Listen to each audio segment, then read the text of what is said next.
So, are you a sack of shit?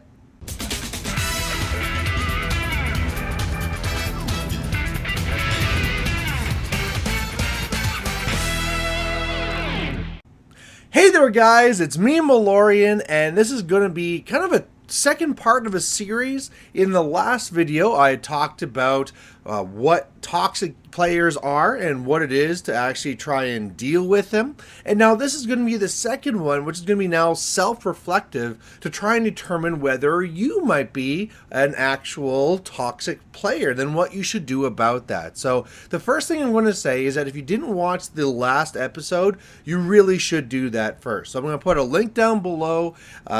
It's really important to understand what it is. I'll do a quick summary, but otherwise, if you haven't seen that, you should really go back and watch that one first.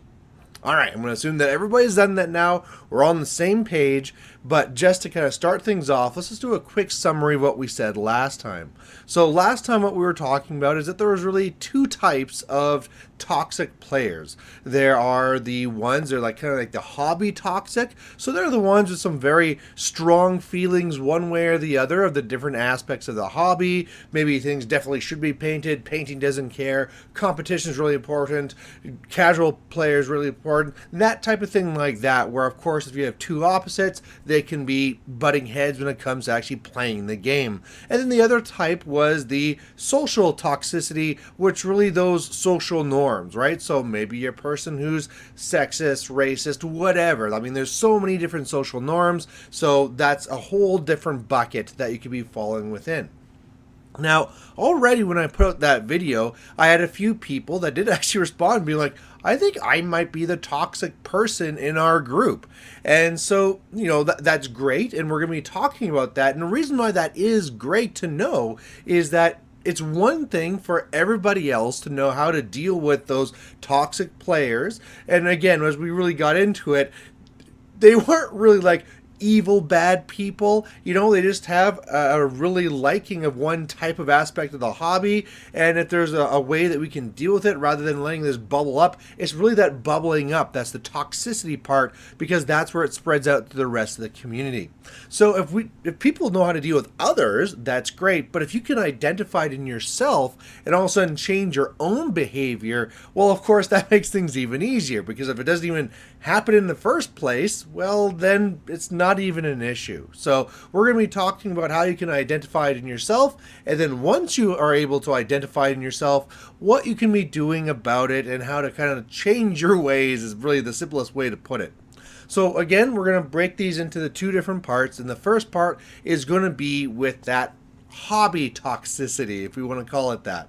So with that then, again, I talked about things like strong feelings and painting, blah, blah, blah. I think the very first thing that you should do to try and decide if maybe you fall in that category is just really ask yourself, is there a part of the hobby that you really feel strongly about? And it's something that a lot of times if you're asking that of yourself, it might be really hard to identify, right? Because sure, everybody just has things they like, and a lot of times you kind of assume that everybody likes this thing. So if there's a part that you have a strong feeling about, if there's a part of the hobby that you really, really enjoy, that might lead to an area where, this is a very good example where it's not a toxic thing. You're not just evil because you like to paint. You're not, if you really like to have 3D terrain or 2D terrain or any of these really hobby specific type of things, you're not a bad, evil person because you like that. It's just something you like. And that's really great until you start dealing with others. So maybe already you have that in my mind, like, yeah, I'm a person that, I only kind of like painting, so that's not really the strong one way or the other, but man, I really like playing competitively, and I really like this. Those are the areas you might want to really be thinking about.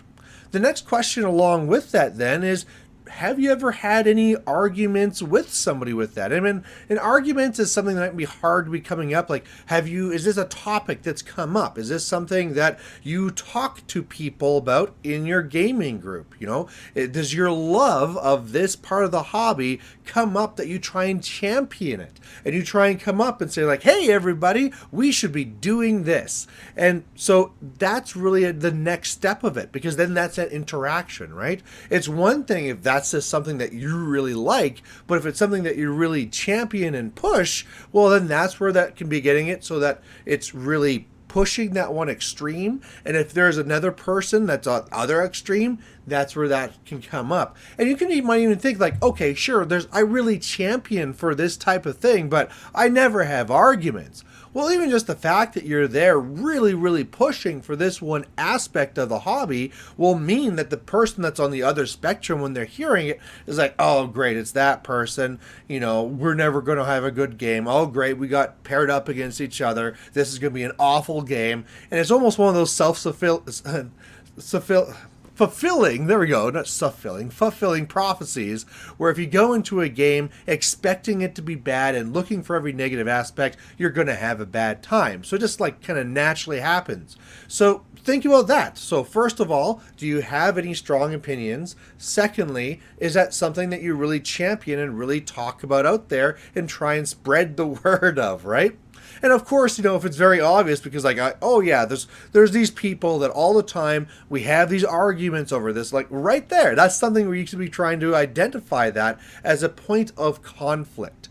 And that's really the self-identification right there. That's really showing that that's one of the spots where, again, we're not saying that really you're toxic. I mean, you're not going home. You're not an evil person. You don't have to get like a big twirly mustache now. But that's a spot where it's that conflict that's really the toxicity part, where that can be going out across the community. Because all of a sudden, that's really that negative impact on the community. If there's something like this that's going to have people feel that they're not welcome in the community because like, oh, well, this person's always there. They're always pushing for this, and that's not what I enjoy. I'm just not going to go gaming that day.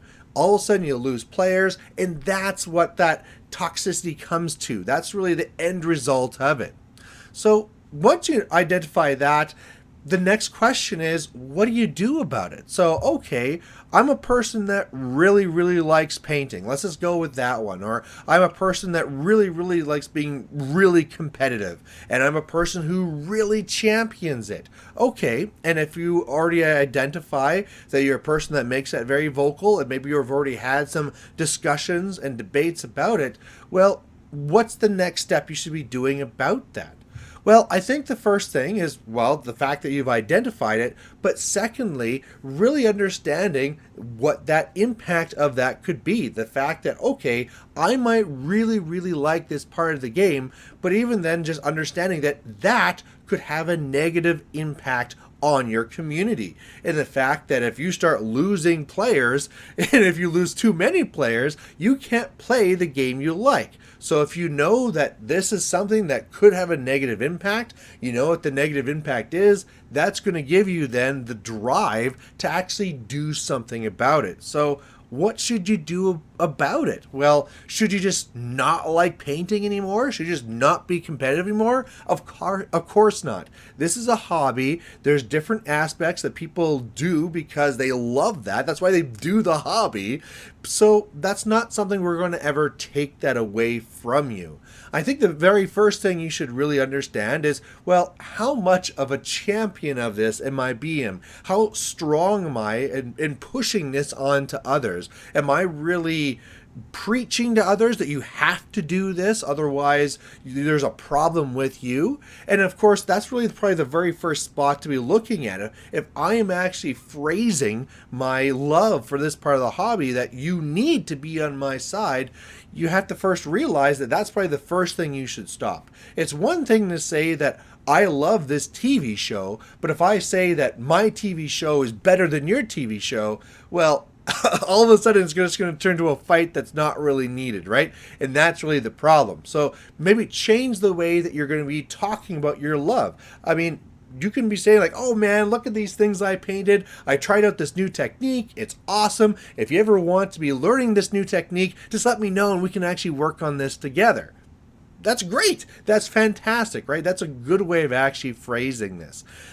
Another way that you could be talking about is actually pushing it even further. So not even making it so that when you talk about this, it's something that you're not attacking the other side, but it's actually acknowledging that there is another side. So there, on the one hand, I talked about saying like, hey, I love painting, look what I did, blah, blah, blah. The other one is actually just saying right off the bat, like, hey, you know, like I know there's some people out there who don't like the paint, and that's fine, it's no big deal, but look what I did here, you know, and I know there's some of these techniques that if you're on the other side and, you know, you don't have a lot of times to paint, you know, that's fine. These are some very easy techniques, you know, something like that where you're acknowledging the other side and that it's okay to be on the other side of that spectrum, and that, you know, even understanding the reasons why people be on that other side of the spectrum, right? People don't paint because they don't have time, or, you know, they just don't enjoy it, or whatever, or whatever, or whatever. And then that way, once it's phrased, you know, if you're the person that comes in, and let's now switch gears to the competitive side, like, oh great, I gotta play against that person. They're always the ultra competitive person that always wants to be really precise. This is gonna be awful. Otherwise, the other way that that could be going is like, oh, well, there's that person. They really like being competitive, but I know they really understand the casual side too. So when we have that game, you know, they're going to understand that I'm on that other side of the spectrum, and they're not going to really push it, and we're going to have a great time. And all of a sudden, like, that person is now not going to have that negative experience, and they're not going to leave the hobby. And then by definition, that toxicity that we said was that negative impact on the hobby is now gone. So this is a very important thing. And, you know, just to really throw it out there too, am I a person that is toxic when I use these definitions that's put out there? Yes. There are times, and that's another thing to really keep in mind, is that you aren't just this toxic person all the time. There's always going to be ebbs and flows where sometimes you're really pushing on these things and sometimes you're not. And I know that there are times that I really push parts of the hobby that I like, and especially earlier on where I was just like, no, this is the way I'm going. And to me, it was just being a part of a press ganger that I'm going to push this, push this, push this. And then I realized that I wasn't just pushing something that I like, I was pushing people away. So I identified that in something I was doing, and then I stopped doing it. I made sure that I was always presenting things as really just something that I really enjoyed, so I can energize people that also like it, but I just stopped saying the negative things on the other side, or really started phrasing that, look, I know there's two sides, and there's a benefit to that side as well, but this is why I like this. And it really helped change things, and I feel Malorian now compared to Malorian 10 years ago is a lot better with that and a lot less toxic to the community. So that's the whole hobby side. Let's just quickly jump gears and talk about that social side again. So for that one, the process is really the same for identification. It's really what you do after with that. So the very beginning, you know, the very first thing to ask yourself is there any social norms that I'm just kind of really pushing? That it's just, and usually for social norms, it's really something that I believe in that a lot of others don't. You know, like there's a lot of idiots around. They don't understand this is how this works, but I know this truth. That's usually where you can kind of really identify that. Or again, the idea that you'd be having discussions with this, you're bringing it up all the time, you're arguing about it. That's probably something where you can identify that I have an idea, no matter what type it is, that is against the normal social norms. The more people around me that I disagree with on this topic, the bigger the opportunity is that I'm that odd one out. I'm the one that's toxic when it's trying to bring this up, and of course bring up just all the issues that come with it, all the drama and issues with that. So what do you do with that? Well, the first thing that you should probably be doing with that is actually just keeping it out of the hobby. I think that those issues and those problems, bringing them to the hobby world, just don't belong there. So whether it's politics, whatever, you know, all these things that are hot topics in the news, don't belong to be there in your hobby space. People come and do this hobby and this game to relax, and they don't want to be having all those other issues being brought here. So if you just don't even bring those up, that's going to help a lot in probably all of your life. Now, of course, we're not saying that you should never be we're not trying to shut down free speech. There's times and places where it is okay to be talking about these things, but when it's the middle of the game and it's my Signar versus your Scorn, I'm not going to bring up any topics that I feel strongly about, like, oh man, I'm glad there's no women around, or like anything. It would be so ridiculous. Anything I say right now would be so ridiculous, and I think that's kind of the point. It does not belong there. It would be something that if I was at a bus stop and I randomly brought this up, if everyone's going to be like, what are you talking about? What's your problem? I probably shouldn't be doing that in the middle of a game either.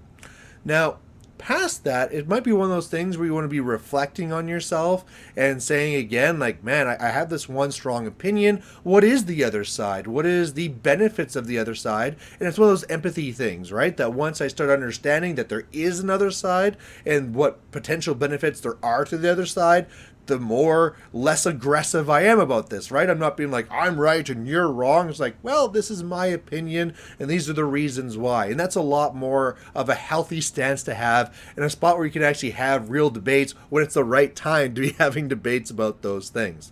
So there you go. Hopefully from those things, then now you can actually identify if you're a toxic player, and you can now take the steps to actually correct these things.